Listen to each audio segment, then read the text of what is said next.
شاہود ایک نوجوان لڑکا تھا جو بہت خوبصورت، خوش اخلاق اور دلکش تھا۔ وہ ایک خوابوں کا شہری تھا اور ایک دن وہ ایک خوبصورت لڑکی کے ساتھ ملنے کے لیے منتظر تھا۔ ایک دن ایک تقریب میں شاہود اور اس خوبصورت لڑکی کا آپس میں ملاقات ہوئی۔ انہوں نے ایک دوسرے کی طرف دیکھا اور ان کے دلوں نے ایک دوسرے کی خوبیوں کو محسوس کیا۔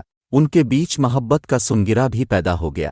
شاہود اور وہ لڑکی، جن کا نام عائشہ تھا، ملنے کے بعد باہمی دلچسپی سے آگے بڑھتے گئے۔ وہ دونوں ہمیشہ ایک دوسرے کے ساتھ وقت گزارنے کی کوشش کرتے اور ایک دوسرے کو خوش رکھنے کی کوشش میں مصروف رہتے۔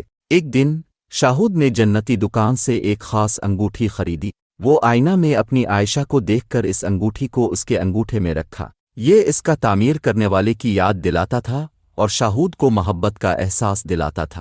شاہود اور عائشہ ایک دوسرے کے ساتھ بہت خوش رہتے تھے اور ان کی محبت دن با دن بڑھتی گئی۔ وہ باہم دل کے باتیں کرتے، ملنے کی تاریخوں کا انتظار کرتے اور ایک دوسرے کی کمپنی میں خوش گزاری کرتے۔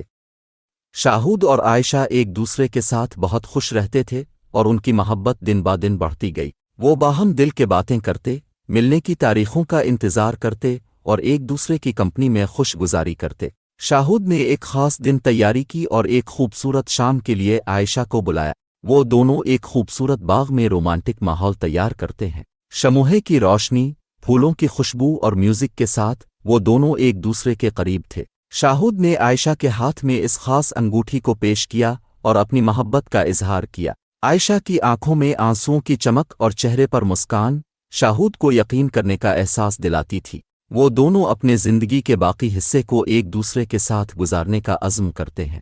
ان کی محبت کے سفر میں کچھ مشکلات آتی ہیں، لیکن وہ ایک دوسرے کے حمایت اور ساتھی بن کر ہر مشکل کا سامنا کرتے ہیں۔